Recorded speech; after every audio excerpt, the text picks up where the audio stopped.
Boa noite a todos. É um prazer imenso ter vocês aqui. Quem puder botar a carinha para a gente ver, a gente morre de felicidade de ver vocês, tá? Eu estou abrindo esse Cine Gradiva hoje porque a Angélica vai precisar entrar um pouquinho mais tarde. Ela entrando, ela vai assumir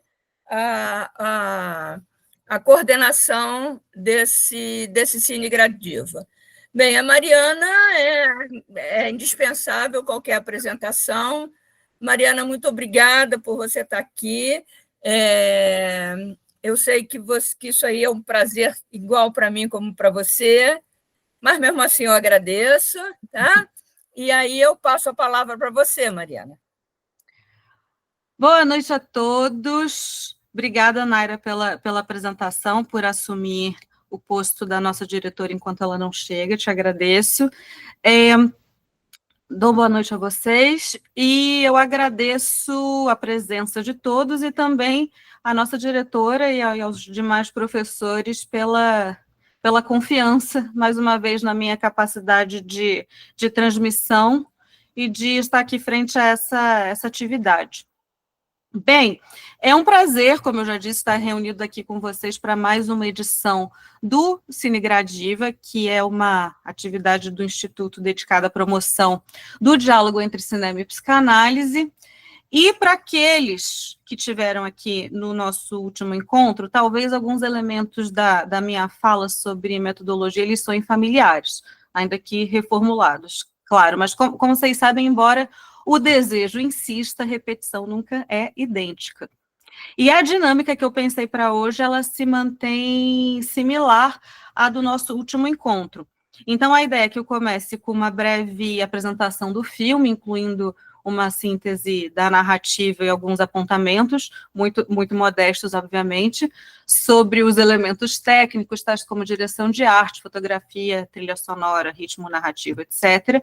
E, em seguida, eu vou compartilhar com vocês a metodologia que orienta esse tipo de leitura psicanalítica de obras cinematográficas, enfim, né, como que a gente faz, né, essa articulação? A ideia é que seja uma espécie de lente que se apoia na teoria, mas que a gente abre também para a criação e para escuta. E, por fim, eu vou apresentar a chave de leitura que eu elegi para essa sessão. E eu gostaria sempre de ressaltar, obviamente, como eu faço todas as vezes em todas as propostas de interlocução, né, de psicanálise aplicada, que se trata apenas de uma, tá, entre inúmeras possibilidades interpretativas. Ou seja, a minha chave de leitura ela não é definitiva, estanque, nem única. E é justamente aí que eu conto com a escuta de vocês, né? Há muitos símbolos em jogo nesse filme, e certamente outros sentidos podem emergir a partir da nossa troca. Pois bem, eu coloquei aqui uns bullets aqui para me orientar no que eu tenho que falar, para não me esquecer de nada. Bem, está aberto aqui. Bem, pois bem, então, o filme que nos convoca esta noite é o White Noise, que é traduzido em língua portuguesa como Ruído Branco. Ele é um filme dirigido pelo Noah Baumbach e lançado em 2022. E, para quem não sabe, o Baumbach, ele é um cineasta norte-americano e ele é conhecido por um estilo bastante autoral. Ou seja, o que a gente sabe do Baumbach? Que ele frequentemente entrelaça esses diálogos mais agudos, conflitos familiares e personagens densos. E, para além desse longa, vocês provavelmente talvez o reconheçam de outros filmes, como História de um Casamento, que ficou bastante famoso, acho que está na Netflix também, e a Lula e a Baleia, que são dois filmes que também exploram essas fissuras da vida cotidiana e os efeitos do discurso social sobre os laços familiares. Vale dizer também, para quem não sabe, que o White Noise é uma adaptação de um romance de mesmo título do Dom DeLillo, que foi publicado em 1985. O DeLillo ele é considerado um dos grandes nomes da literatura pós-moderna norte-americana, e nesse livro ele faz uma espécie de crítica, né? O livro, muitas pessoas disseram, como vão transformar esse livro em filme? Porque aparentemente ele não seria adaptável, mas o o Baumbach fez a mágica dele. Mas, enfim, no livro propriamente, acho que de forma mais evidente, né, porque é uma outra linguagem, o tema que a gente consegue identificar muito, muito facilmente é uma crítica a essa cultura do consumo, a espetacularização da morte, essa espécie de ansiedade difusa que circunscreve o sujeito contemporâneo.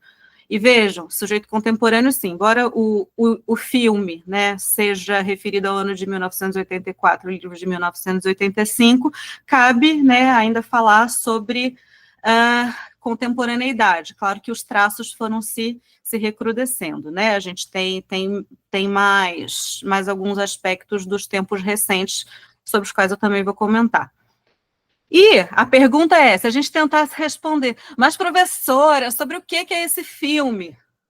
Bem, talvez a gente se veja diante de um certo impasse, pois, como diz aquela máxima, né, como comédia não diverte, como drama não emociona, como suspense não prende a nossa atenção.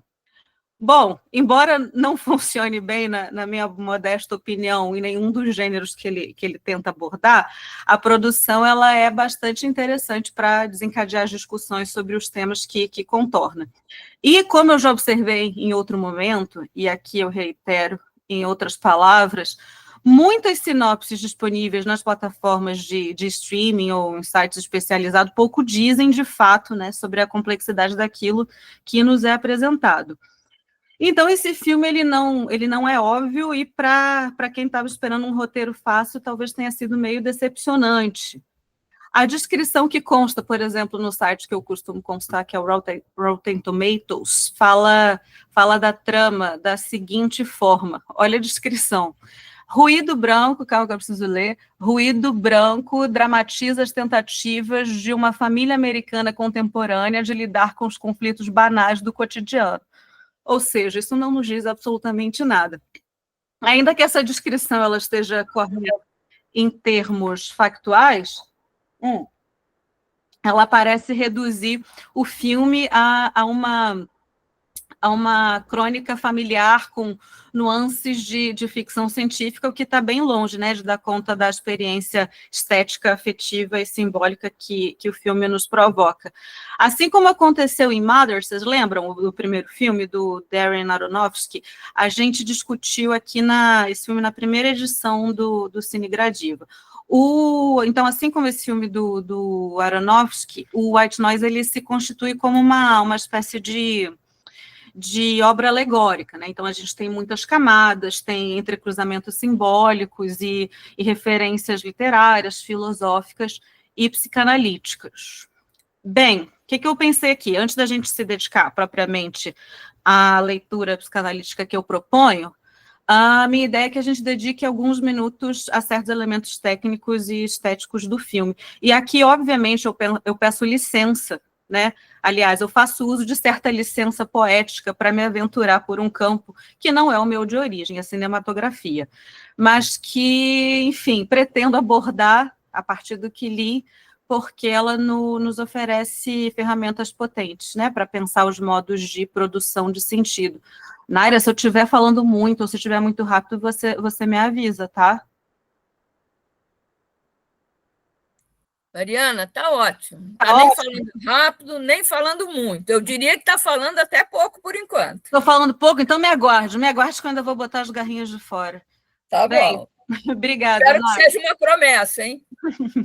Vocês podem todos me interromper, viu? Vocês sabem que eu sou muito falante e que se vocês não segurarem a minha onda, isso tende ao infinito para o azar ou não de vocês. Bem, a fotografia de White Noise, por exemplo, ela alterna entre dois estilos visuais narrativos muito diferentes. A gente tem aquilo que os teóricos chamam de hiperrealismo e um artificialismo que é quase cênico. É como se os personagens eles estivessem sempre deslocados do mundo que habitam. É como se o filme ficasse no meio do caminho entre parecer extremamente realista e parecer todo montado, encenado, quase como se fosse um teatro. Às vezes parece a vida real e às vezes parece um sonho ou uma peça de teatro. Bem, a paleta de cores, por vezes saturada e vibrante, contrasta com com esse teor meio sombrio, meio angustiante das cenas, né? Um recurso que nos convoca a estranhar o familiar. A trilha sonora, não sei se vocês viram, eu sempre olho os créditos dos filmes, tá? Não sei se vocês têm esse hábito, mas eu sempre olho. E a trilha sonora ela é composta pelo Danny Elfman, que é um compositor que eu amo, Ele costuma trabalhar com o Tim Burton. Ele fez trilha, por exemplo, do Beetlejuice, do original, não do de agora. Ele fez a trilha do Edward Mãos de Tesoura e de, enfim, outros filmes famosos. Deixa eu lembrar aqui. Acho que ele fez do Missão Impossível, do Grinch.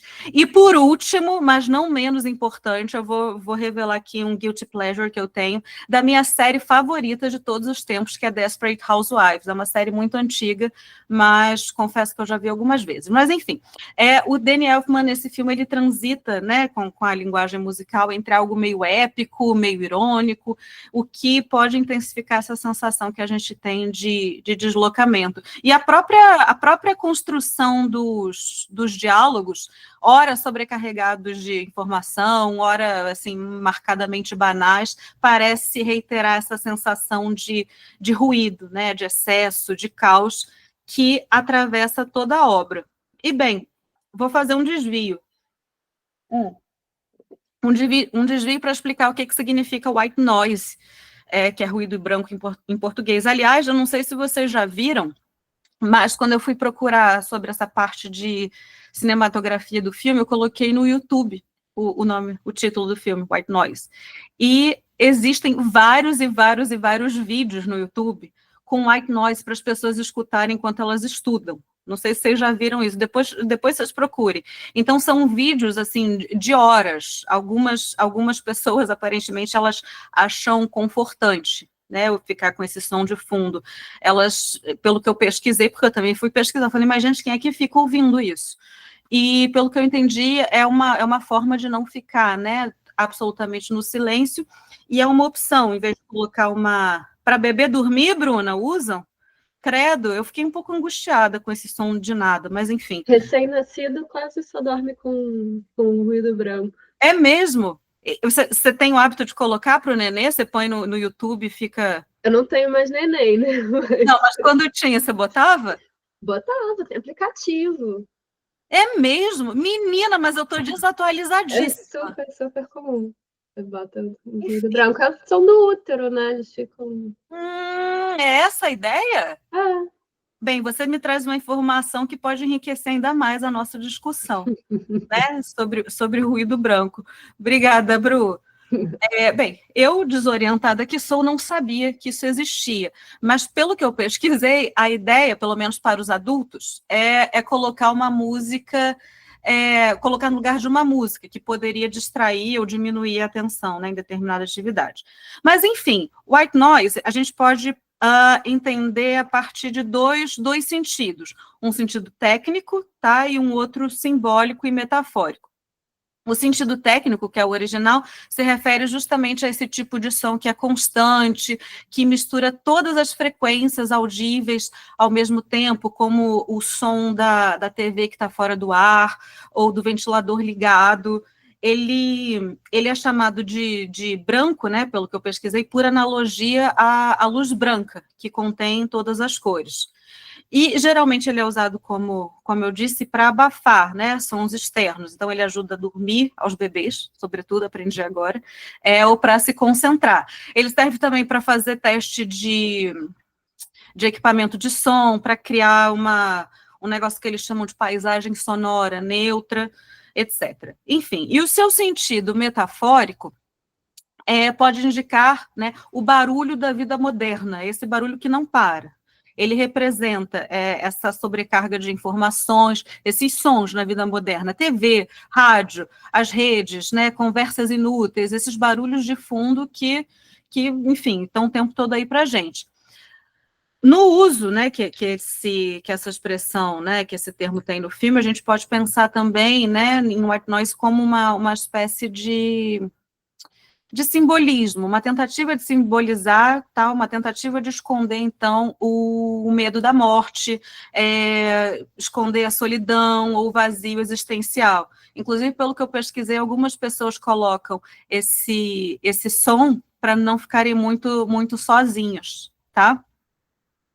Ou seja, a gente pode pensar, então, nesse título como uma reflexão sobre a confusão e o caos do mundo contemporâneo, tá? Onde é difícil saber muito bem o que é real, o que é importante ou o que é verdadeiro. No livro do Delilo, que eu fui olhar também, para não falar bobagem para vocês, porque um bom pesquisador pesquisa, não apenas diz que é pesquisador, e eu gosto de pensar que eu sou uma boa pesquisadora.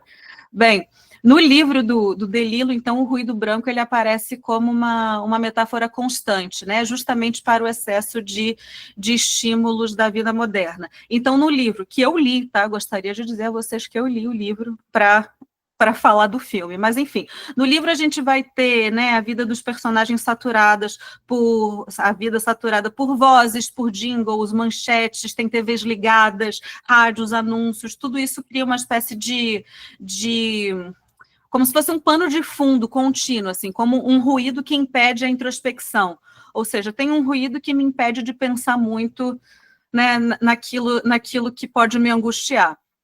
E a gente tem, né, no livro, o protagonista, o Jack Gladney, ele vive obcecado com a própria morte.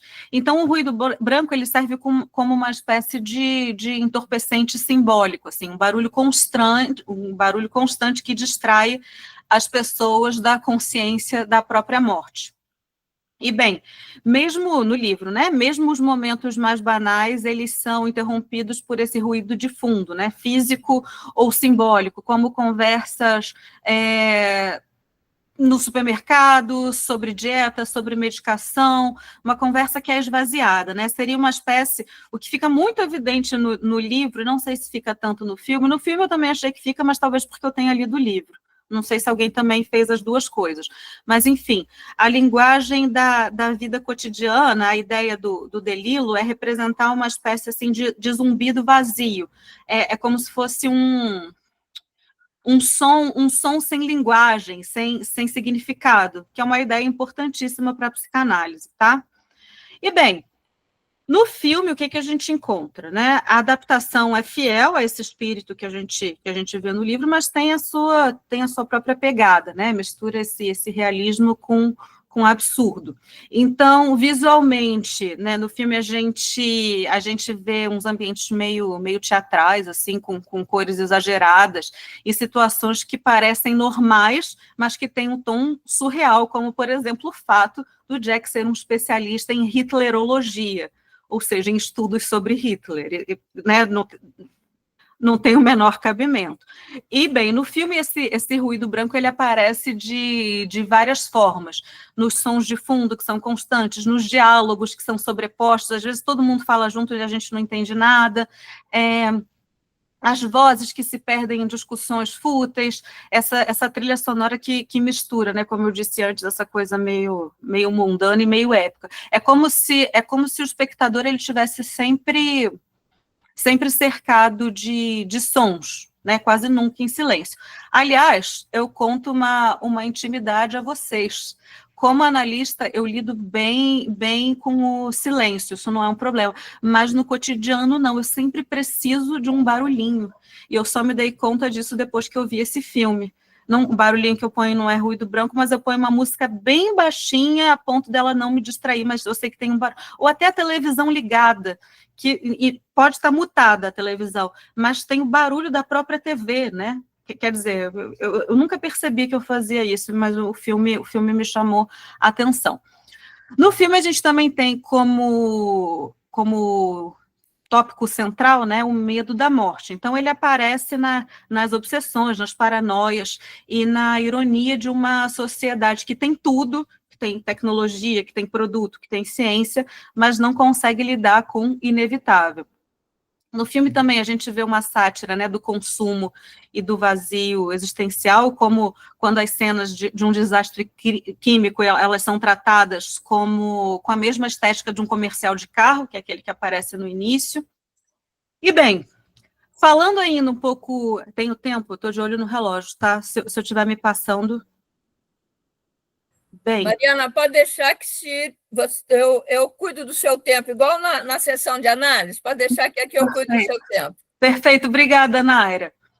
Bem, ainda falando sobre cinematografia, a montagem do filme, ela contribui com essa estética do excesso de ruídos, né? Na sequência inicial, por exemplo, quando tem esse professor universitário exaltando a beleza dos acidentes automobilísticos no cinema americano, é como se ele antecipasse esse tom paradoxal que vai atravessar toda a narrativa. E o filme, então, ele se organiza em 3 atos. Deixa eu ver os nomes. Ondas e radiação, o evento tóxico aéreo, e o último se chama Dilarama, que é, na verdade, Dilar é o nome da medicação que uma das personagens faz uso, e a ideia é que isso fosse, né, como um show, o show do Dilar, né, como panorama, como, enfim. A ideia é basicamente essa, quer dizer, a partir da minha interpretação. E cada um desses atos, né, do filme traz uma nova camada, né, desse absurdo da ansiedade, dessa dissimulação da morte. Esses títulos, inclusive, eles são quase como uns capítulos de um romance pós-moderno, né? Eles colocam a gente diante de uma obra que não pretende ser realista, mas alegórica. Bem, dito isso, antes de avançarmos para a questão... Não, já vou estar falando de psicanálise, mas eu queria falar um pouco sobre metodologia, porque eu sei que muitos estão familiarizados, mas nem todos. Logo, como uma cortesia, acho que vale a pena, né, falar um pouco de como a gente faz essa aproximação. Né? Por que a gente vai falar de psicanálise a partir de um filme? Essa é uma pergunta legítima que deve ser levada a sério. E a resposta mais simples, embora não simplista, é porque o inconsciente é estruturado como uma linguagem. E o cinema, né, como arte e linguagem, é, portanto, um território fértil para que a gente possa observar a encenação das fantasias, dos sintomas, das estruturas e das formações do inconsciente. É mais um âmbito, né, no qual se atualizam as coordenadas discursivas da nossa época. É claro que não se trata de tomar, né, os personagens como sujeitos clínicos, nem tampouco de fazer diagnósticos fora da transferência, coisa que eu sempre digo. Tudo bem a gente brincar, né, fazer psicanálise selvagem na mesa do bar, divertidíssimo, né, mas, né, isso é uma outra coisa, tá? E enfatizo isso sempre. Os alunos do meu grupo de estudos não devem aguentar mais, mas tudo bem. A leitura, então, que a gente propõe aqui é uma leitura analógica, né, no sentido de buscar nessas tramas ficcionais ecos da experiência psíquica, representações simbólicas, né, dos nossos impasses, dos impasses estruturais, manifestações sintomáticas que talvez ainda não se configurem como casos clínicos. Isso tudo pode nos ajudar, então, a pensar a clínica. E assim como Freud recorreu à literatura, não apenas à clínica, para fundar o campo da psicanálise, a gente também pode recorrer à arte como um dispositivo de escuta e elaboração. No último encontro eu falei disso e vou falar também, porque Freud, ele leu a ficção como uma espécie de saber não sistematizado pela mente humana. Então, naquele texto, inclusive dá nome ao nosso instituto, que é Delírios e Sonhos, no Gradiva de Jensen, ele afirma, né, essa frase, esse trecho de Freud. Olha a nossa diretora chegando, eu estou até emocionada, está caindo uma lágrima aqui, vocês não estão vendo, mas está. É verdade. Belíssima, seja bem-vinda, diretora. Desculpa, gente, não me aguento. Bem, como Freud diz, né, no Gradiva de Jensen, esse trecho é muito famoso, ele diz que, ele afirma que os escritores criativos, eles costumam conhecer, vou citar, tá? Estou lendo agora, costumam conhecer toda uma vasta gama de coisas entre o céu e a terra com as quais nossa filosofia ainda não nos deixou sonhar. E esse fragmento, ele é especialmente precioso porque ele nos autoriza a considerar a produção artística como uma via legítima para elaboração teórica. E Lacan também faz uso disso, né? Ele aprofunda essa aposta de Freud ao considerar toda a produção simbólica como manifestação do discurso do grande outro, e, portanto, suscetível de interpretação. A arte, nesse sentido, ela pode tanto refletir os impasses subjetivos de uma época, quanto antecipar formulações teóricas que só depois serão sistematizadas. Eu cito aqui, acho que já citei, eu sou repetitiva, gente, não tem jeito, né? A gente repete porque ajuda a sistematizar. Mas eu vou citar, por exemplo, um autor que eu trabalhei, né, no meu mestrado, que é o Stefan Zweig. Ele tem uma novela que se chama 24 Horas na Vida de uma Mulher. E ele antecipa de forma notável o conceito de sujeito suposto saber, que Lacan só vai formalizar quase 40 anos depois no seminário 11, se não, os 4 conceitos é o 11? Os 4 conceitos, salvo engano, tá? Bem, o Stefan Zweig, que é o autor, então, que eu trabalhei, ele era próximo de Freud e ele conseguiu, então, por meio da ficção, encenar aquilo que a teoria ainda não havia nomeado. Isso mostra para a gente o quanto que a literatura, o cinema, né, e mais amplamente as artes, podem não apenas ilustrar, mas também tensionar e ampliar a teoria psicanalítica. Por fim, mais uma vez, repetitiva, coitadinha, ela se repete. É sempre importante lembrar, a teoria psicanalítica ela não é estanque, ela se transforma com as formas de subjetivação que emergem em cada época. Então, aquilo que se apresentava como uma asteria, né, lá na Viena de Freud, fim de século, ela não se expressa da mesma forma na contemporaneidade, que é atravessada pelos discursos neoliberais, pelos dispositivos de controle, por uma lógica de gozo generalizada, etc. Claro que a gente encontra formações parecidas, né, mas não, a gente não pode dizer que é igual. Pois bem, por isso a gente precisa escutar também os discursos que se articulam nas produções culturais, porque eles nos dizem algo sobre os modos de sofrimento e de gozo do nosso tempo. Finalmente, vocês estão até emocionados agora, depois de fazer todos os disclaimers que eu podia, eu apresento a vocês as articulações que eu pensei para hoje, tá? Entre psicanálise e esse filme, e eu espero que vocês partilhem comigo também a maneira como vocês enxergaram essa produção. Quando eu estava tentando circunscrever melhor o tema, eu tive vontade de falar sobre 1 milhão de coisas, tá? Que é uma coisa bem megalomaníaca neoliberal, né? Eu vou falar de tudo para eles, eu vou dar conta de todas as coisas. E eu tive que segurar a onda, e eu vou contar para vocês o meu caminho, o que eu pensei, tá? Organizando meu pensamento, eu pensei em 6 temas, apenas 6 temas, para falar em, sei lá, 60 minutos. Bem, eu vou dizer para vocês quais são, para que vocês possam ver, né, um recorte das inúmeras possibilidades de interpretação. E vejam, uma coisa importante, eu trago mais perguntas do que respostas, tá? Eu quero que a gente pense juntos, porque eu não venho aqui para trazer o saber, eu venho para construí-lo junto com vocês, tá? E eu havia pensado em falar a partir desses 6 pontos. O primeiro, eu pensei, vamos falar de gozo e repetição?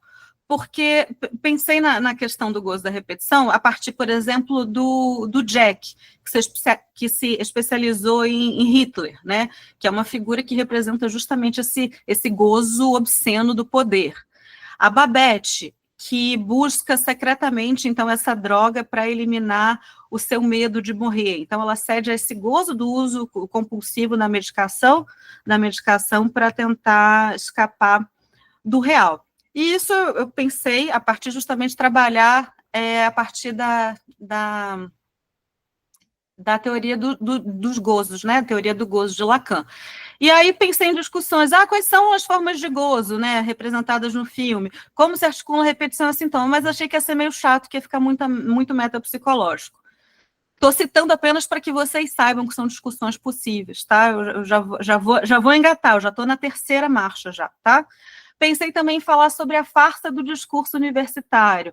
Essa universidade que aparece no filme, ela aparece como um espetáculo, né? Com professores que performam, mas que não transmitem um saber efetivamente. E pensei em fazer essa discussão a partir do discurso universitário, como estrutura em que o saber é colocado a serviço do mestre, mas é um saber que mascara justamente essa verdade do desejo. E pensei também em falar sobre a fetichização do saber, né, que não conduz a nada evidente no filme, mas, enfim, fala mostra para a gente um pouco dessa manutenção de status simbólicos. E, enfim, tem a questão do filho, né, da desinformação, o filho sabe mais do que o pai e tal. O que o filme diz sobre o lugar do saber na contemporaneidade? Eu acho que essa é uma boa discussão, ainda que a gente não a faça hoje, deixo aí no horizonte. Pensei, obviamente, falar sobre consumo e tecnologia, né, esse supermercado que é um templo moderno, um espaço de ilusão, de ordem e segurança. Pensei em fazer uma discussão mais teórica sobre real, simbólico e imaginário, colocar a intenção, né? A ideia que eu tive era, vamos falar dessa contaminação tóxica, que é o evento real, que rompe com a ilusão de controle simbólico e a imagem ideal de família. Porque o que o filme mostra para a gente é uma falência desse imaginário, né? Dessa aparência de normalidade, do simbólico da ordem familiar e institucional, e um retorno no real, né? Do real, enfim, a gente pode pensar pela morte, pela angústia, pela pulsão, enfim. E, por fim, agora os pontos vencedores que elegi para hoje, porque eu acho que eles nos ajudam a compreender o panorama sociocultural que a gente vê diariamente refletido na nossa prática. Um desses pontos é o que é falado pelos psicanalistas há muito tempo, que é o declínio do simbólico, né, o declínio do nome do pai, o que é isso, e um fenômeno clínico que é a angústia, e obviamente os dois pontos eles se complementam em alguma medida. Então eu nomeei esses pontos como a ordem simbólica em colapso, já que o filme, né, aliás, é o principal, me parece, recorte do filme, que é o retrato de uma sociedade que está saturada de signos, mas que está esvaziada de sentido, então por isso a gente tem o excesso de ruído, o white noise, o consumo e as imagens. Isso também se reflete nesse ambiente familiar que é disfuncional, e essa universidade caricata, que simboliza, de alguma forma, a falência das instituições, né, das instituições e os seus simbolismos. E, para falar disso, vamos ter que falar da função paterna, obviamente não pretendo fazer isso, né, de forma detalhada, mas apenas citar, falar sobre o declínio do nome do pai como operador estruturante da falta. Então, né, uma discussão possível, que eu acho que nos interessa, é pensar como se dá a subjetivação em um mundo onde o simbólico é esvaziado e o gozo se impõe como imperativo. É o que a gente tem hoje. Como que isso se reflete na clínica e o que a gente faz com isso? O filme me fez pensar sobre esses pontos, tá? Então, para além de fazer uma interpretação do filme, eu quero avançar um pouco na discussão para que ela seja útil para vocês na prática, certo? E o outro ponto é angústia e mal-estar na cultura. A gente tem, né, esse medo difuso da morte constante, sobretudo com o Jack e com a Babette, e a gente encontra respaldo para essa discussão no Freud, né, no mal-estar na civilização, quando ele diz que o preço do progresso é a intensificação do sofrimento, né? A gente recalca, mas isso volta. E em Lacan a gente pode falar um pouco da angústia como esse afeto que não engana, e que emerge quando o sujeito se confronta com a falta no outro. Pois bem, um dos aspectos que mais me chamou a atenção em White Noise é a maneira como o filme justamente retrata esse colapso da ordem simbólica. E aqui, quando eu falo em simbólico, eu estou me referindo, como propõe Lacan, à dimensão mesmo da linguagem, das leis, das instituições e dos significantes que organizam o laço social e estruturam o sujeito. Então, o universo que é retratado no filme é uma espécie de caricatura da cultura ocidental contemporânea. Como eu já disse algumas vezes, né, a gente está saturado de signos, de imagens, de ruídos, objetos de consumo, mas ele paradoxalmente está esvaziado de sentido. Então, a gente vê uma proliferação de estímulos, mas pouca inscrição simbólica. O tal white noise, então, que dá nome ao filme, esse ruído branco que tudo atravessa, que está em toda parte, inclusive nos diálogos, nas cenas superpostas, no excesso de informações, ele parece funcionar como uma metáfora precisa, né, para esse excesso de significantes desconectados que já não remetem a nenhum outro estruturante. A família Gladney, por sua vez, aparece como um núcleo que deveria simbolicamente operar, então, uma função estruturante, mas que na prática está desagregado esse núcleo. O Jack, o pai, né, apesar da sua posição como professor universitário e especialista em Hitler, é uma figura frágil, uma figura perdida, insegura, e a sua autoridade, não sei se vocês perceberam, para mim ficou bem evidente, ela é constantemente ridicularizada, inclusive pelos filhos, né? A Babette, que é a mãe, ela flutua entre uma alienação afetiva e essa fuga medicamentosa, sem conseguir também sustentar nenhuma função simbolizante. E a própria universidade, com aqueles departamentos grotescos, como de qualquer semelhança com a realidade é mera coincidência, como de estudos hitlerianos que o Jack dirige, é apresentada como uma paródia do saber, como se o campo do conhecimento tivesse se tornado um espetáculo vazio. Do ponto de vista lacaniano, esse cenário ele remete diretamente àquilo que Lacan chamou de declínio da função paterna, do nome do pai. Isso é, a função simbólica que deveria operar a castração, introduzindo o sujeito na ordem da falta e da lei, aparece, né, no filme profundamente desestabilizada. A função paterna, que a gente já sabe que não necessariamente é a figura, é o pai, né, mas a operação simbólica de corte, ela parece colapsada, e o que a gente vê é essa ascensão desenfreada do objeto A como imperativo de gozo. Se o meu discurso estiver muito hermético, vocês me parem, tá? Eu sei que está bem lacanês, mas a gente pode elucidar aos pouquinhos. E bem, o desejo, então, ele não se organiza em torno da falta, né, mas do excesso, é o gozo pelo gozo, é desregulado, é disperso, ele é incapaz de articular sentido. E essa lógica ela tem consequências importantes para a constituição subjetiva, porque se na clínica a gente reconhece que a travessia, né, que lidar com a castração é uma condição para o sujeito desejar, ou seja, para que ele se reconheça como faltante, desejante, separado do outro, essa ausência ou a falência pode dar lugar a posições subjetivas marcadas pelo desamparo, pelo acting out ou por esse impulso ao gozo.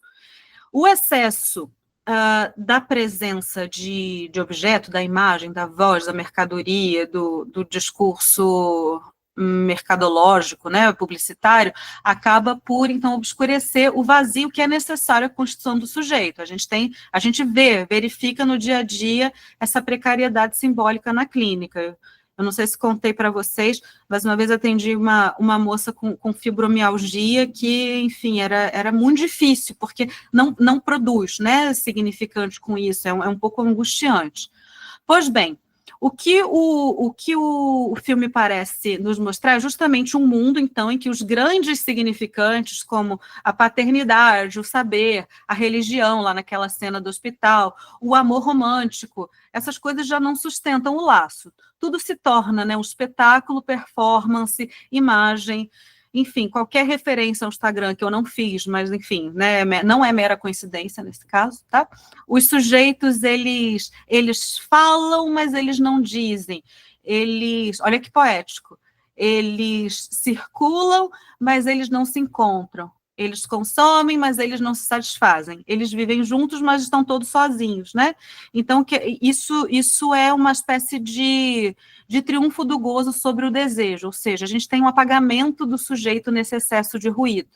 O sujeito, ele consome para não desejar. A gente costuma trabalhar o desejo em oposição ao gozo, né? Porque o desejo, ele contempla um objeto que é sempre parcial e tal, o gozo não, ele tende, né, ao infinito.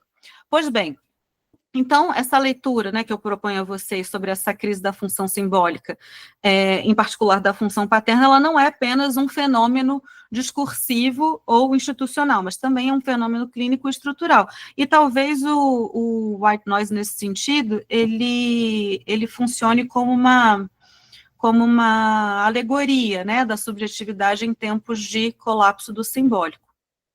Já vou para o segundo ponto. O segundo ponto, então, que eu gostaria de... Vai ficar gravado, Janete, estamos sendo gravados. O segundo ponto que eu gostaria de destacar diz respeito à forma como o white noise ele articula esse tema da angústia e mais especificamente da angústia de morte, né? Como ele articula essa angústia à experiência subjetiva na cultura contemporânea. Esse medo da morte que aparece no filme, ele não é só uma inquietação latente, né?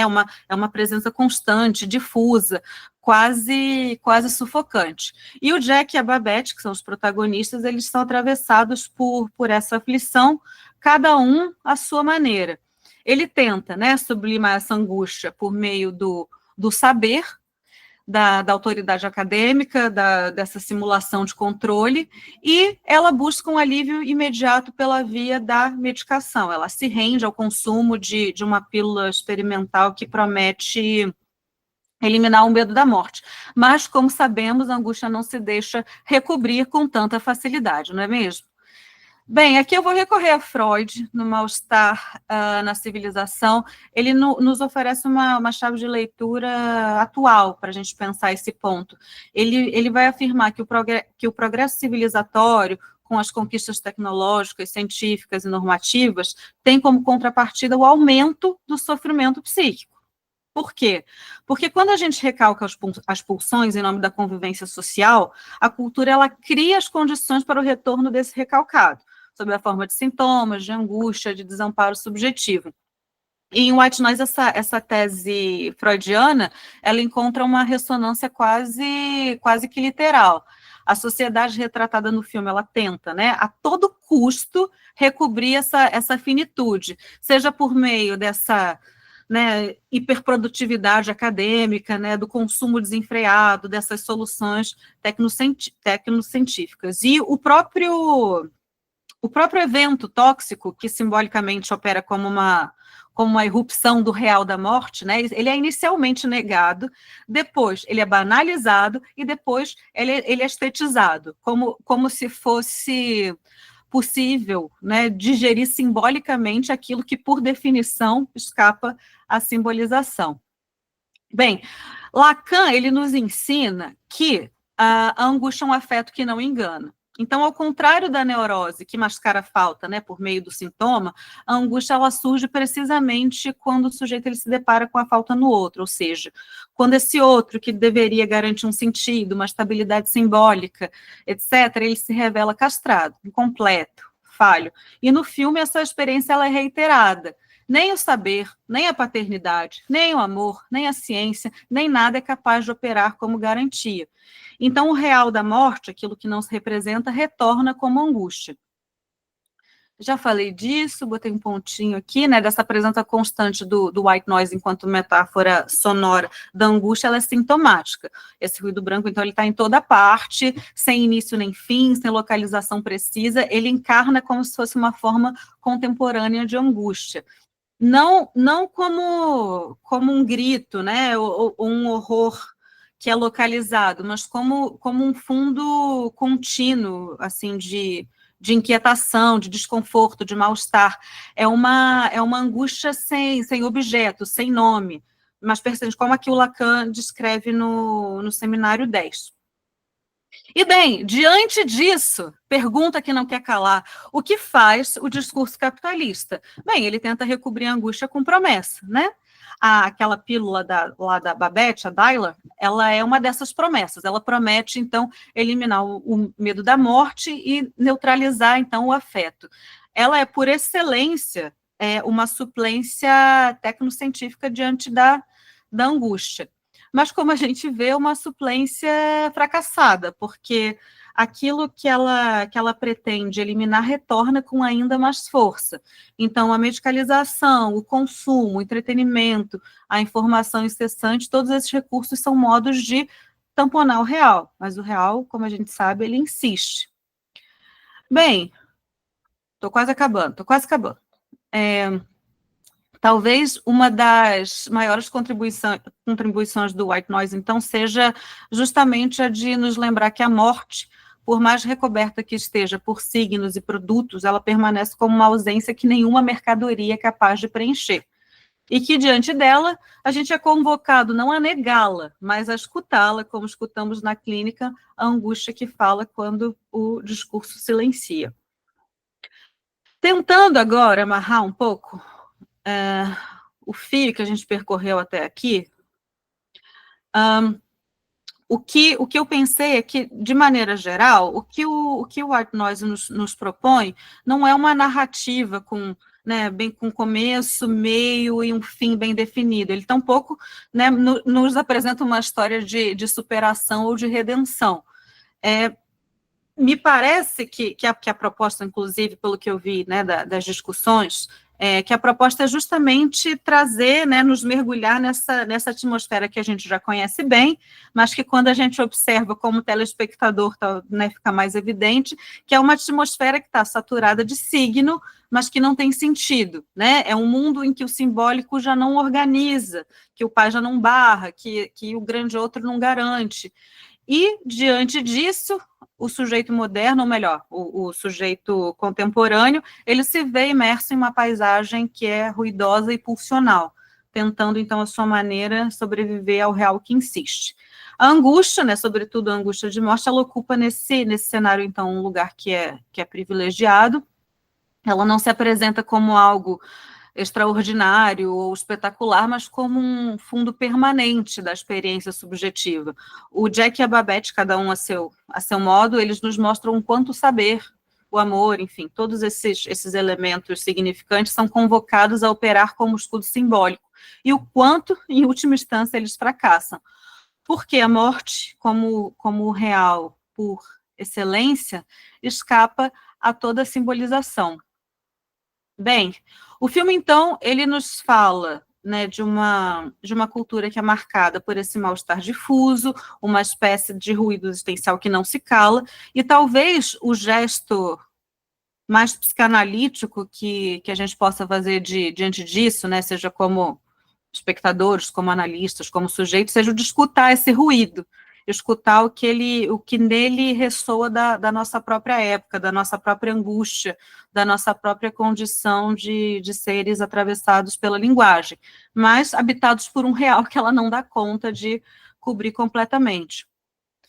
Como eu já disse, né, em outro encontro, eu repito aqui com outras palavras, o nosso objetivo, né, nessas sessões não é esgotar os sentidos de uma obra, muito menos oferecer uma leitura definitiva, nem realizar uma discussão teórica densa, hermética, ininteligível. A proposta é outra, é a de tensionar, de interpretar, de escutar e de, sobretudo, abrir espaço para o múltiplo, para isso que escapa, né, para o que resiste à nomeação.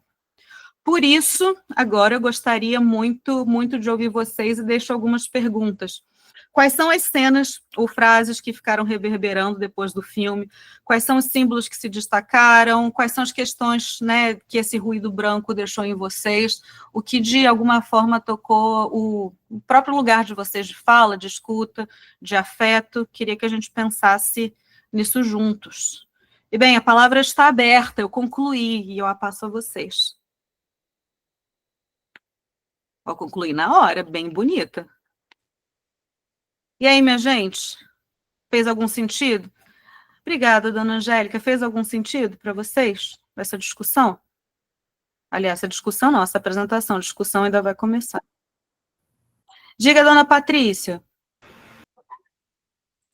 Bom, obrigada, Mariana, foi super bom. Foi um filme, assim, eu achei um filme ruim de assistir, porque eu tenho uma questão, inclusive, com a câmera no início, ela se movimenta muito, né? E eu tinha que parar de olhar, porque eu fico realmente muito tonta. E aí já me gerou um desconforto total. E chegou uma hora que eu falei, gente, que hora que vai acalmar isso aqui, né? Esse ruído mesmo, essa coisa. Mas aí depois, na hora que parece que num determinado momento eu chego no filme, assim, depois de muito tempo. E aí o ruído meio que parece que ia ficar... Eu não sei se realmente diminuiu, eu acho que diminuiu no filme, ou se eu minimizei, assim, né? E aí só veio me dar agonia de novo naquela cena do supermercado final que não acabava nunca. Eu falei, eu não vou sair daqui enquanto não acabar, porque eu achei que ia ter uma surpresa no final. De tanto tempo que demorava. É que não tem surpresa. É que não tem surpresa, exato. Mas eu achei bem interessante. E a primeira coisa que eu acho que me chamou a atenção é o próprio nome ruído, né? Porque se a gente pega o conceito de ruído para a comunicação, por exemplo, é qualquer coisa que atrapalha, né? Provoca uma falha na comunicação. E a gente não fala de outra coisa, né? Na psicanálise, que não o mal-entendido. Então, eu fiquei já com isso na cabeça o tempo inteiro. E se a gente pensa no ruído sonoro, mas não nele, não é ele o mais importante, né? Porque até quando elimina, quer dizer, para mim, de cara, a coisa do mal-estar, da tontura, já foi uma coisa que já estava me atrapalhando ali. Então, enfim, eu entrei por essa via, assim, bem, bem particular, né? Obrigada por partilhar, Patrícia, quando você estava dizendo assim, me incomodou no início, mas depois diminuiu. Ou diminuiu ou você se acostumou, né? Talvez a gente se acostume ao ruído. Eu percebi, quando estava vendo o filme, essa coisa assim que não acontecia, o incômodo, que eu acho que é bem a intenção do diretor, toda hora eu ficava um pouco entediada, eu pegava o meu telefone. Que é uma coisa que a gente faz também, por que eu não posso suportar ficar incomodada? Eu tenho que pegar, né, um gadget, alguma coisa assim, para fazer algo a respeito.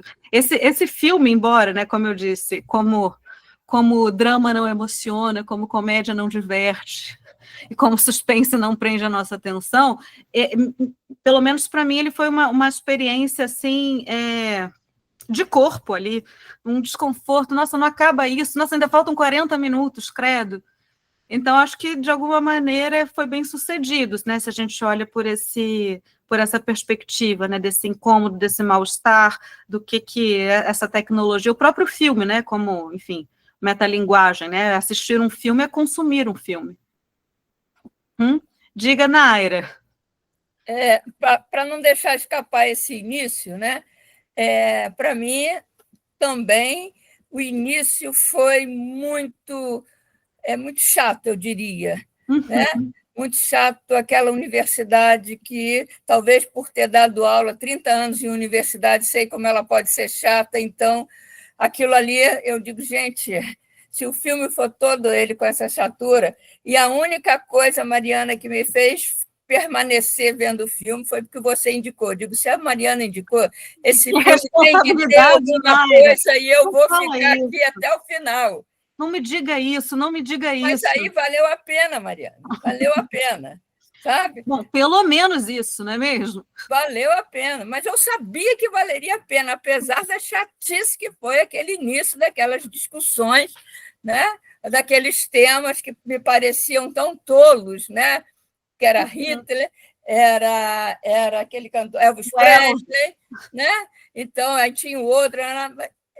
Eu digo, não, alguma coisa de bom vai sair daqui, eu vou permanecer. Ainda bem que eu permaneci.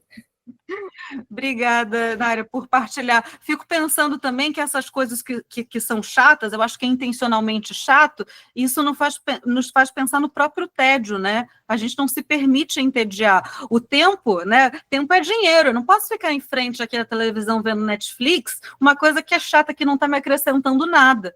Por que a gente não tem mais espaço para o tédio? O tédio tem um outro nome bonito, vocês sabem, né? Que chama ócio criativo. Enfim, diga, Patrícia. É bem bom. Eu esqueci de perguntar, que é uma pergunta mesmo, outra coisa que me chamou bem a atenção era o desaparecimento daquele filho mais novo que sumia. Alguém quer falar disso para mim? Cadê o fulano, gente?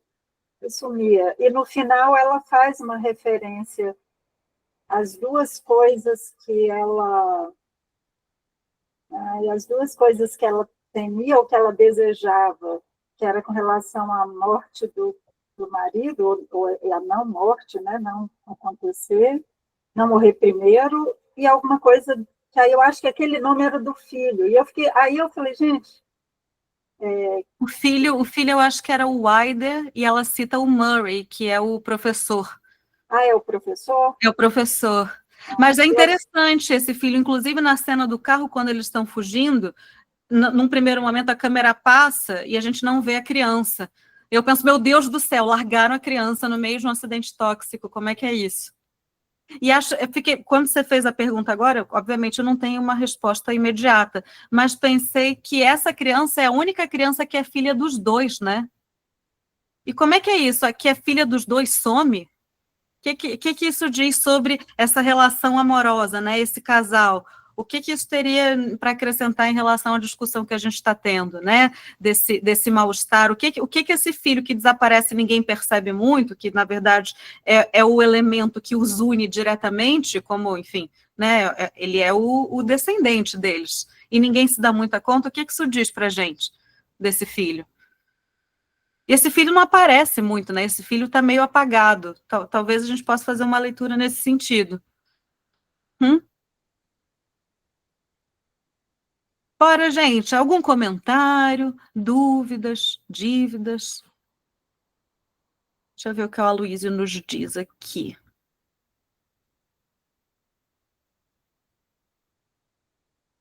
Exato, né? Tem essa encenação, né? De que coloca a gente assim numa coisa tediosa. Diga, diretora, olha que linda diretora que a gente tem, gente. Vocês não estão emocionados? Boa noite, pessoal. Prazer estar aqui. Bom te ouvir, Mariana. Eu tive o mesmo incômodo que a Maria Patrícia e, enfim, sustentei como a Naira, falei, olha, a Mariana carimbou aí esse filme, vou atravessar o meu incômodo e vamos ver o que dá. No seu caso, você se arrependeu de... Não, mentira, não sei. Eu queria falar um pouco desses professores, né? A gente teve a discussão da série Adolescência, né? E falamos muito sobre a destituição do grande outro, né? E do grande outro professor naquele terceiro episódio lá, eu acho que era o terceiro, né? Segundo, terceiro da escola, segundo, Naira está lá, segundo, obrigada, Naira. Que os professores estão ali, enfim, destituídos de interesse pela transmissão de saber, né, e destituído pelos alunos, né, da própria autoridade. Enfim, isso ficou ali me mexendo, né, é uma coisa que eu pesquiso, e eu achei muito interessante uma outra perspectiva de transmissão que o White Noise traz, né. Primeiro, enfim, aqueles professores, como você diz, caricaturais, né? Mas me chamou a atenção, primeiro, assim, aquele lugar lindo que eles dão aula, né? Assim, aquela arquibancada, aquela coisa de cinema, né? Eles dão aula ali realmente num teatro, num cinema, né? Eles tiram o próprio enquadramento tradicional de uma sala de aula, né? Mas me chamou a atenção esses alunos disciplinados, né? Que agora eu começo a escutar, né? Depois de, enfim, te escutando, não sei se eles estão disciplinados, né? Acho que estão ali, enfim, arrebatados por algum modo de gozar, né? Do consumo e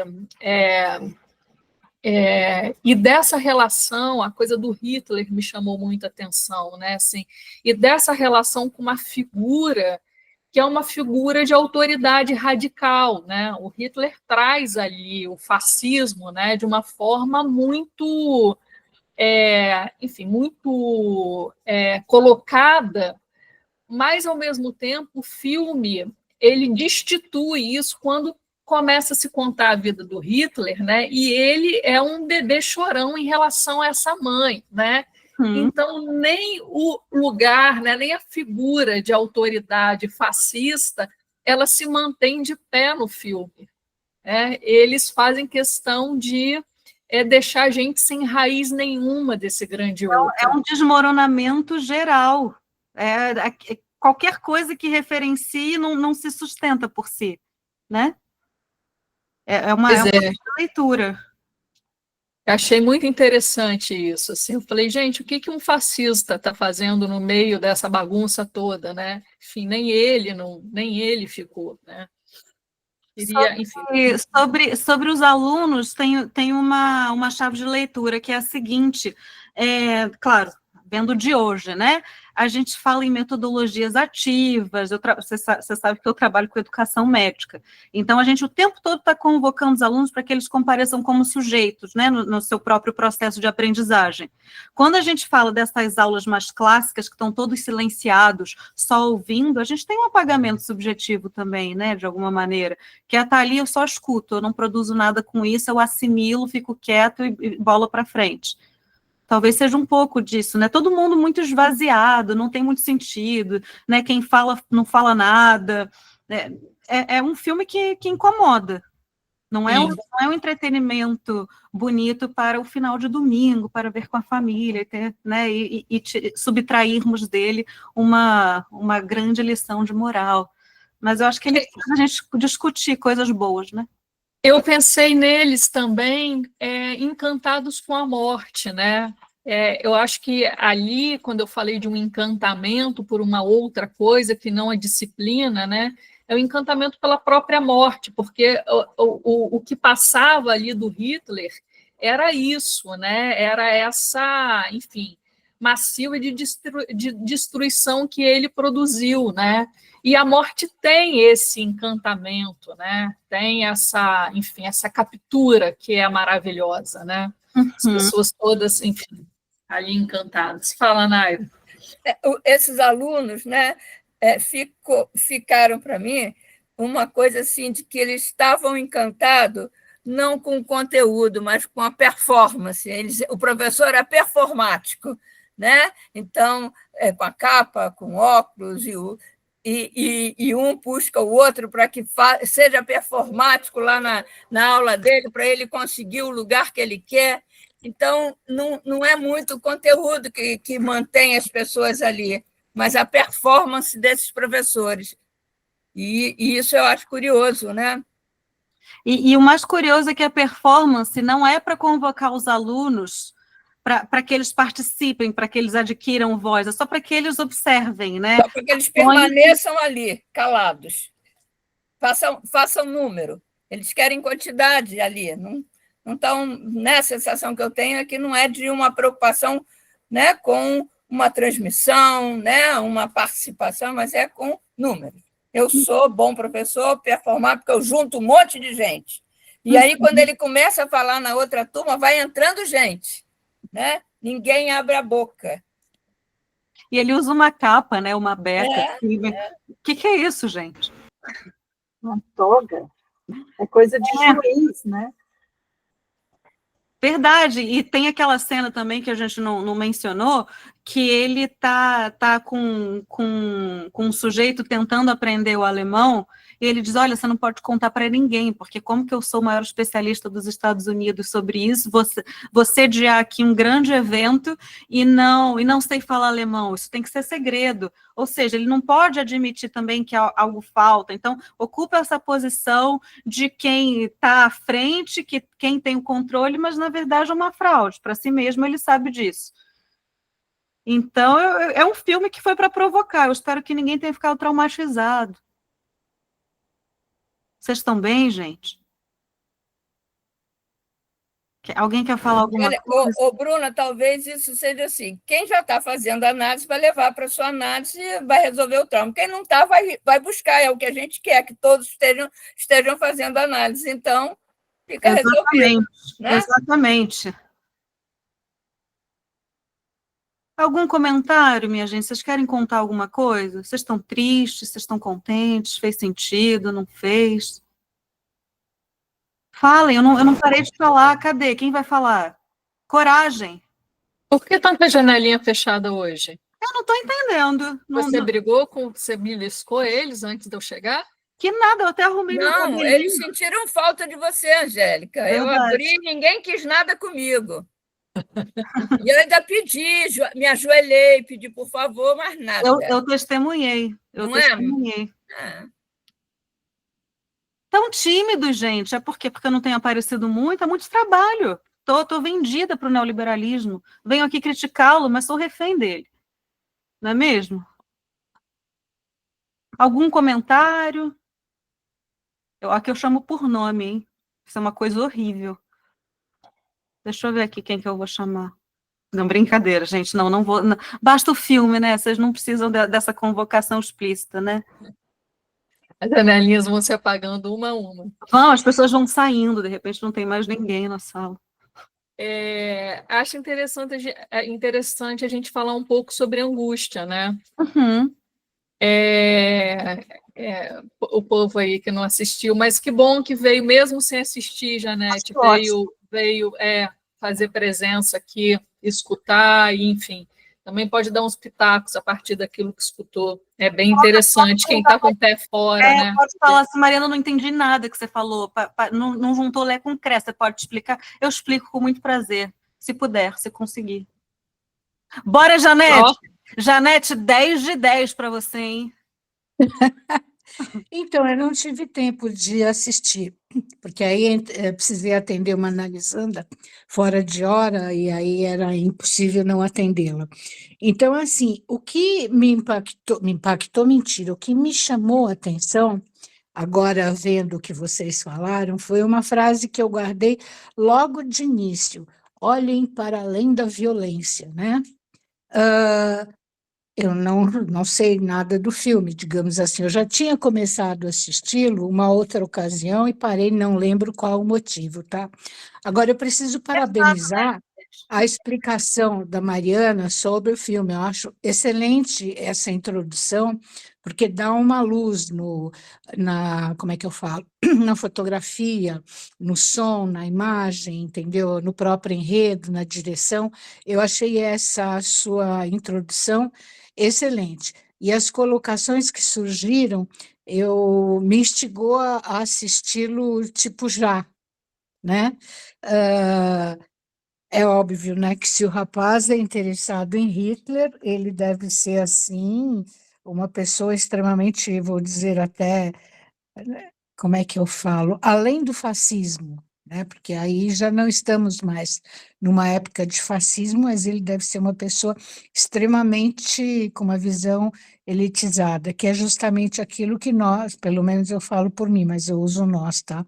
Nós procuramos mudar, né, para uma equidade, sair todo mundo do mesmo lugar e por aí vai, né?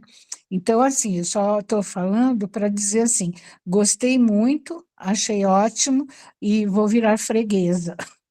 É isso. Obrigada, Janete, por Imagina, conversar comigo, porque os outros imagina. são tímidos hoje. Essa frase que você menciona, a gente pode até fazer uma leitura bem psicanalítica, porque quando a gente fala de violência em psicanálise, a gente vai ver lá no Lacan que a violência emerge, né, justamente quando o simbólico falta. Quando a gente não tem palavra, a gente não tem recurso simbólico para dar conta de determinada coisa, vem o ato. Então, acho que nesse sentido é uma frase de abertura que ilustra bem o que está por vir, né? Que essa violência, que é o que se abre quando a gente não tem um contorno possível daquilo que nos acontece. E esse contorno não tem acontecido, claro, para além da parte de metapsicologia, para a gente pensar as configurações da contemporaneidade mesmo, né? Quando a gente pensa, inclusive, nos movimentos de massa, como mostra no filme, e é muito interessante que a gente vê os movimentos de massa, tanto em relação a Hitler, como em relação ao Elvis, que, claro, são propostas absolutamente diferentes, mas dizem muito dessa necessidade de ter uma figura que lidere né, de uma figura que dê uma indicação, e muitas vezes, né, isso dá ruim, porque pode ser um imbecil que está à frente, né, veja, estou falando genericamente, nenhuma referência à política, mas a gente pode fazer uma escolha complicada de liderança, porque quando não tem nenhuma direção, qualquer uma que nos dê serve, né? Estou falando da Bessa, desculpa. Diretora, desculpe, passo a palavra a você. Cristiane abriu o microfone aqui. Boa noite a todos. Gostaria de agradecer por essa oportunidade. Eu já tinha escutado falar do filme, mas não tive oportunidade de ver. Eu acho que são muitas nuances que a gente pode dizer, né? Assim, no meu ponto de vista. Vocês já falaram muitas coisas, né? Mas, assim, eu percebo, né? Primeiro, lidar com a minha angústia, né? Em assistir o filme e esperar, né? O que vai acontecer. Você pega uma coisinha ali, vai pegando outra ali, e aí vai ficando um pouquinho mais interessante. Mas isso te traz uma angústia, porque o filme é lento, é devagar, ele te mostra o nosso cotidiano, enfim, né? Então, agora, assim, o que mais me chamou a atenção, primeiro, que quando eles estão dando aula, eu acho que a gente está num espetáculo, né? Eles são o centro das atenções. Vocês acabaram de falar sobre Hitler e Elvis Presley, né? Aí a gente vai para o texto de Freud, né? Psicologia das massas, né? Como nós somos corruptíveis, influenciáveis, né? E no filme fala muito bem isso, né? Da sugestão. Cara, nós somos muito sugestionáveis.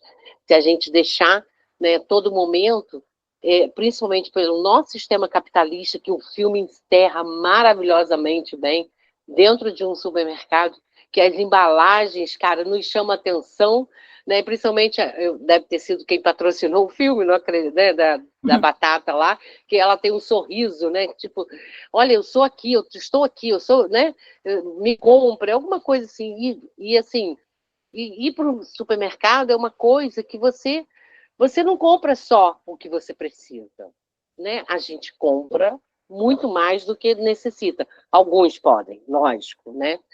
E, assim, esse nosso sistema capitalista como nos leva a acreditar que tudo está bem, que tudo está bom. Aí vem o neoliberalismo e nos mostra, opa, tem alguma coisa errada. Então, o filme, no sentido, ele é muito instigante, né? E acaba, aí depois vai fazendo todo um sentido, né, para o final assim, do filme, a gente vê, tudo vai fazendo sentido, né? De como começou, aquilo parado, aquilo foi mostrando um cotidiano, que muitas das vezes a gente tem esse cotidiano, não está longe da gente, né?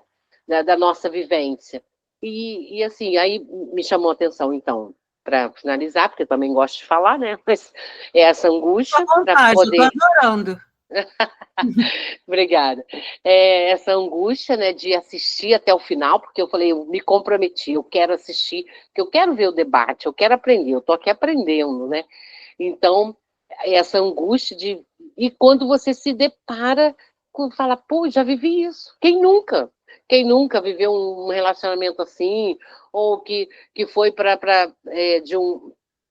saiu para um amante por alguns motivos, cada um tem seu motivo, né? Aí ela fala, o homem mata, o homem é agressivo. Quer dizer, a gente volta para a nossa realidade contemporânea dos homens matando mulheres, né? E achando que eles são os machões, porque eles não aceitam, né, que suas mulheres o traem, ou, né, que eles não são bons o suficiente, né? Enfim, são muitas coisas. Os filhos em si, né? Cada um muito, muito com propriedade naquilo, eles auxiliam os pais no que fazer, né?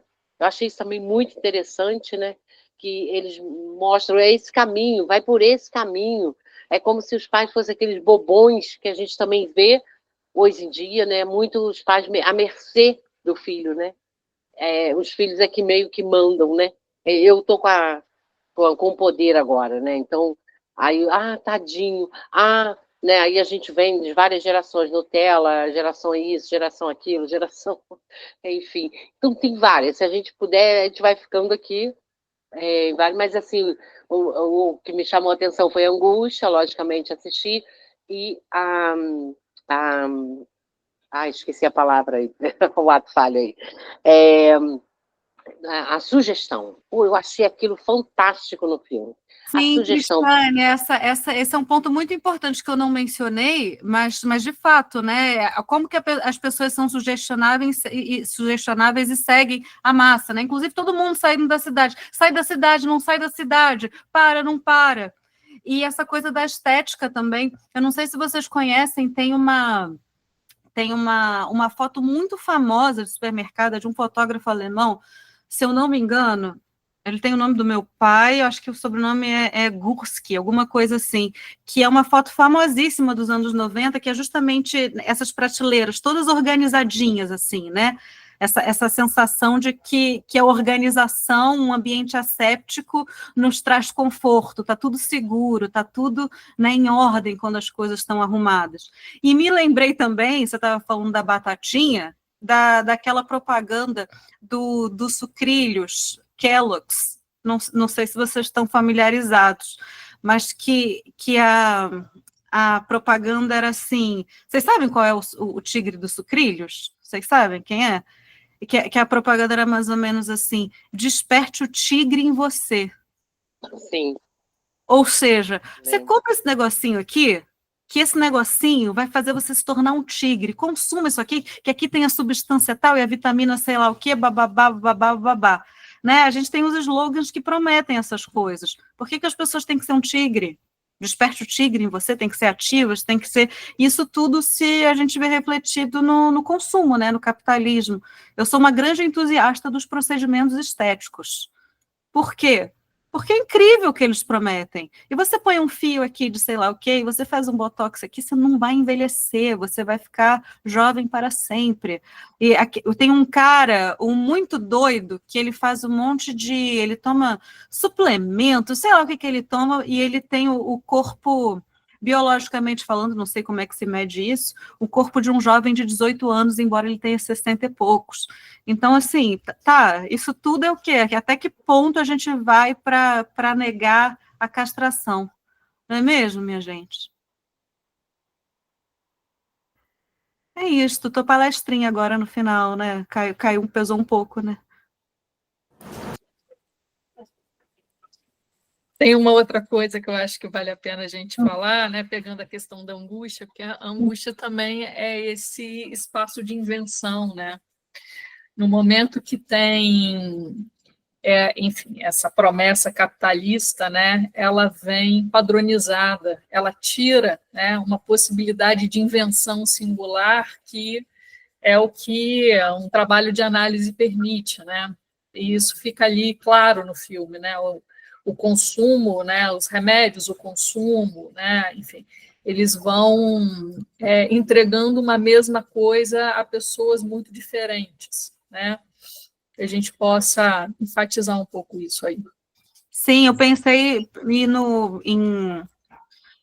em usar, para a gente usar o tempo de debate, para falar também sobre medicalização, né? Que medicalização, o remédio ele tem uma função que não é exatamente a função que ele se propõe, que é basicamente, em muitos casos, né? A gente sabe que tem uma procura, de forma alguma eu sou contra os remédios, tá? Mas porque quando ele substitui um tratamento, né, que simplesmente trata um sintoma, não tenho mais esse sintoma, mas não tem nenhuma produção simbólica, nenhuma narrativa sobre o que te levou a fazer o uso desse remédio, a gente tem um problema também, que é o que a Angélica está falando, tira a criatividade. Se eu me sinto mal para não pensar sobre isso e vou tomar um remedinho, o que se faz? O que se constrói com isso? Né? Na verdade, a gente tem um empobrecimento justamente de linguagem, de discurso, de construção, de sentidos. Então, cuidadinho com os remedinhos, né, gente? Eu queria só dizer uma coisa que você falou aí sobre essa medicalização, né? De como está banalizado, né? Eu trabalho em serviço social, né? Então, na secretaria do meu município.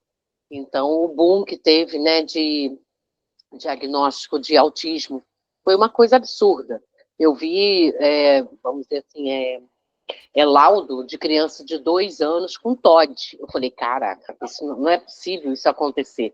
Mas aí você dá o remedinho para a criança ficar calma, né? Para ela não dar trabalho para a mãe, para ela, o coleginho também saber como lidar com aquela criança. Isso é tão grave, porque vão ser os nossos adultos daqui a pouco. E aí, aquele remedinho que ela toma, que a filha dela, né, do filme, no caso, ela questiona, mas para que serve? Por que ela toma? Né? E assim, é isso. Aí a gente volta no capitalismo, a gente volta no neoliberalismo, porque aí a gente afaga a nossa dor, né? A gente não dá, igual você falou, a gente não tem linguagem, nós não refletimos sobre aquilo, né? Você toma um remedinho da felicidade, né? Que aí é fácil. Mas, infelizmente, isso tem acontecido. E o meu apelo assim de pensamento é a gente ver o que a gente está fazendo com as nossas crianças, porque isso eu tenho visto assim muita coisa. E essas crianças já crescerem medicalizadas, né? Se a gente já tem o problema, cada um tem os seus, a gente já tomou alguma medicação ou não, ou paliativa, ou qualquer coisa. Mas É muito essas crianças... interessante, essa conversa é Pode muito falar. interessante, Cristiane, porque se a gente também presta atenção nesse filme, né, ele está numa época, enfim, o capitalismo está ali com sua proliferação de ofertas, né, mas é um filme em que não tem um celular, uma inteligência artificial, tem um computador ali, né, na hora que eles se juntam naquele acampamento, né, aparece aquele computador das antigas, né, mas não tem uma inteligência artificial. Então, quando a menina está tentando descobrir o que é, como é que é a Babette, a mãe toma, né, ela está num livro, né, numa lista, tentando em busca de um diagnóstico, né, de localização daquela medicação, né? Isso é muito interessante, né? Porque alguma coisa de um enigma ainda se dá, né? Que é diferente do sofrimento hoje, que nem enigma não traz, né? Porque enfim, as nomeações estão aí disponíveis, né? E as inteligências artificiais hoje estão fazendo uns trabalhos, enfim, incríveis, né? Eu tenho escutado umas buscas de diagnóstico que são sensacionais, assim, daquilo que escapa, né? Daquilo que a inteligência não lê, né? E de como ela foi, enfim, os algoritmos, eles permitem uma leitura de uma mesma coisa, né? E eu acho que conversando aí com a Cristiane. Instituto Gradiva, você levantou a mão? Boa noite, Angélica. Bárbara aqui, estou ouvindo a aula do lado da Vanessa. Boa noite, Mariana. Ei, tudo Bárbara. bem? Tudo bem? Essa discussão me lembrou um livro da Hannah Arendt, Origens do Totalitarismo, que ela faz uma crítica, acho que na minha concepção ficou um pouquinho parecida, que ela fala dessa relação ensino-aprendizagem, como se os alunos eles terceirizassem a capacidade deles de pensar e o professor abdicasse também da posição dele de pensar e ser crítico, né? E aí eu achei bem interessante quando a Mariana falou da medicalização como um recurso também de abdicar do pensamento, do sentimento. E aí eu fiz essa conexão também do medicamento com a educação, e tem uma expressão que ela usa, que ela fala da banalidade do mal, e a Mariana na aula ela falou sobre ser banal, e ela fala isso como transferir para um lugar comum, para o lugar do cotidiano. Então, eu ainda conecto isso, sim, ao nosso poder político mesmo, de como a gente faz as nossas escolhas, né, dessa posição de ter o fascismo presente nas entrelinhas da sociedade. Eu acho que isso ainda não é uma coisa que a gente ainda não resolveu socialmente, entendeu? Eu achei muito interessante ter colocado o professor como alguém que se interessa por Hitler, assim, isso foi o que mais me marcou, até por ser professora também, eu fiquei assim, gostei desse caminho que o filme escolheu. É isso. Obrigada por partilhar com a gente, Bárbara, o que você pensou. Eu queria ver o rostinho da Bárbara, que eu não conheço a Bárbara. Vocês acreditam? Depois Eu se apresenta. posso tentar aqui, porque a gente está com a luz queimada em casa, na sala, tá eu e a Vanessa aqui, ela vai tentar ligar, deixa eu ver se Sem problemas, Bárbara, eu estou só implicando contigo. Estou aqui, ó. Agora sim, muito prazer, dona Bárbara. Ela ligou a luz, uma luz aqui que ela tem aqui para trabalhar. Obrigada por partilhar, viu? Como eu disse a vocês, essa discussão, ela tende também, a gente consegue abrir um monte de portinhas para pensar educação, para pensar psicanálise, para pensar, enfim, consumo. Abre-se ao infinito, né? Sim. Eu não sei qual é a ordem de quem levantou a mãozinha, se foi a Bruna ou a Janete primeiro, alguém sabe? Que eu quero ser justa, eu quero ser democrática nesta atividade. A Janete levantou a mão antes, mas eu não sei Mas eu acho que ela não chegou a baixar quando ela levantou, falou e não abaixou. Verdade, Janete? Então, vamos passar a palavra para a dona Bruna. Mariana, obrigada, foi maravilhosa. Também comecei achando o filme chato, depois fui me empolgando. E queria, na verdade, te ouvir um pouco falar, assim, né? Porque o Dylar é muito maravilhoso, né? Que não é uma pílula para tornar ninguém imortal, né? Ela é para tirar o medo da morte mesmo, né? E aí tem uma cena que eu achei muito genial, né? Que tá nessa e entra aquele outro professor que fala que talvez ele tenha que matar alguém para matar a própria morte. E aí eles estão naquela fuga desesperada e vem um carro que tem um adesivo de cara de armas e afins e se lançam naquela perseguição que dá em água e eles acabam no mesmo lugar. Né? Eles giram e acabam no mesmo engarrafamento, sem lugar, sem chegar a lugar nenhum, junto com todo mundo. E, enfim, eu achei essa parte maravilhosa. Queria só lançar aí para vocês falarem dela.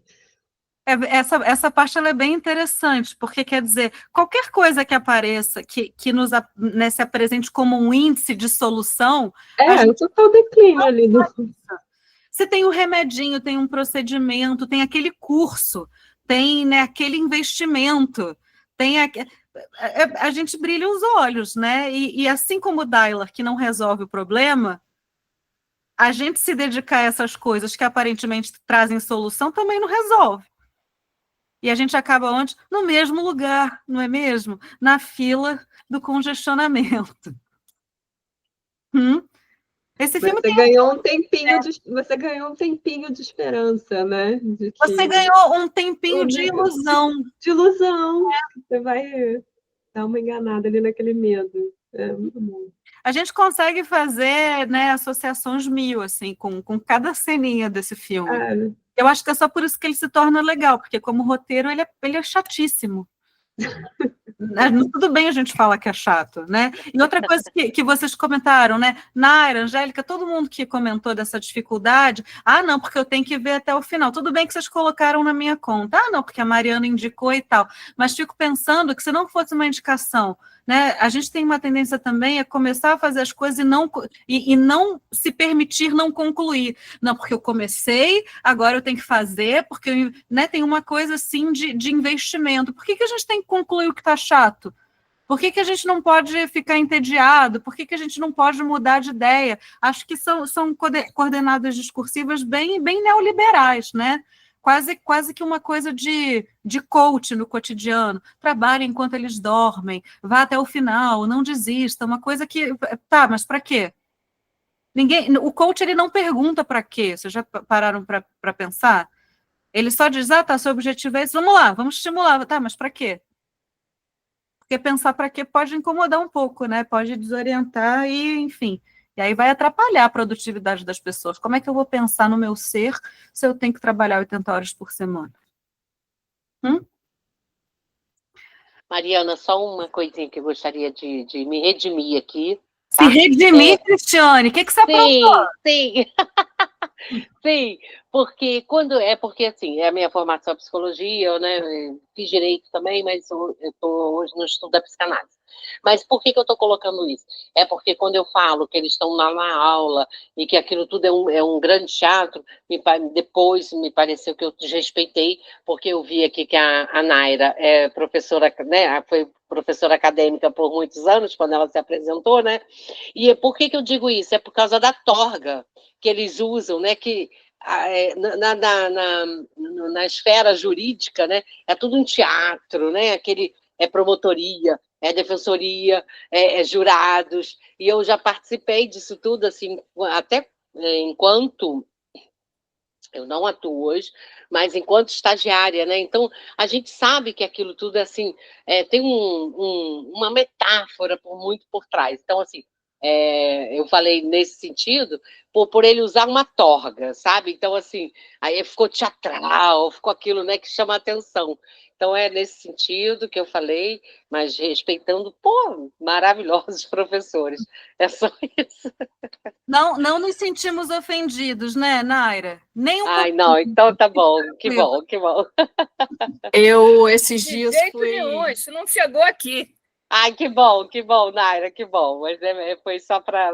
Eu fiquei incomodada comigo, assim, na minha fala, mas Tá tá ok. abençoada, minha filha, tá perdoada. Tá bom. Eu ouvi uma fala de uma psicanalista chamada Marina Recalde nesse fim de ano, e ela estava numa jornada sobre corpo e memória. E aí, alguma hora, ela estava falando sobre o próprio processo de análise dela, né? E ela diz: a vida muda quando eu me dou conta, né, de que eu vou perder para a morte. Mas mesmo assim, eu me levanto todo dia para fazer aquele dia valer, mesmo sabendo que no final eu vou perder. Eu achei isso tão bonito, assim, uma perspectiva de um trabalho analítico mesmo, né, que faz com a angústia, que faz com o medo da morte, né, a produção de uma potência, né. Mariana e Naira, estamos na hora, o fechamento da atividade é de vocês. Nossa Senhora, Maravilhoso o que você falou, eu Angélica, cedo a minha maravilhoso. palavra para a senhora. Pois eu também, se vira. Ora, Eu, hein? Se manca. bem, Quero então vamos. agradecer vocês, pessoal, e dizer que essa turma é maravilhosa. Deem seus recados finais, quem abriu e quem palestrou maravilhosamente bem. Obrigada. Bem, então, eu queria agradecer a presença de todos vocês. Com certeza, é sempre um prazer inenarrável ouvir Mariana falar. Muito obrigada. Quando ela fala sobre um filme, é sempre encantador, é sempre rico, sempre permite desvelar uma série de coisas que nem tinha podido perceber, né? Então, eu tenho muito a agradecer a Mariana, com certeza todos nós sairemos daqui muito mais enriquecidos, não só por compreender e poder olhar o filme de outro lugar, mas também por aprender um monte de psicanálise com você. Então, Mariana, muito obrigada e obrigado a você. Naira.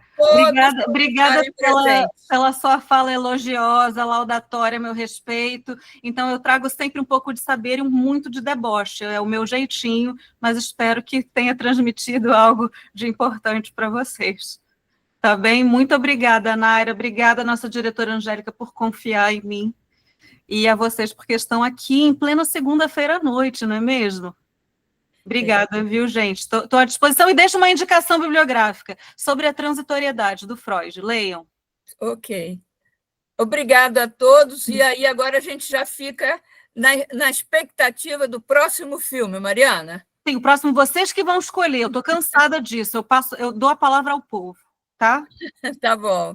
Obrigada a todos. Boa noite. Obrigada, Angélica. Boa noite, gente. Obrigada a vocês. Um beijo enorme para vocês. Tchau, tchau. Tchau, tchau.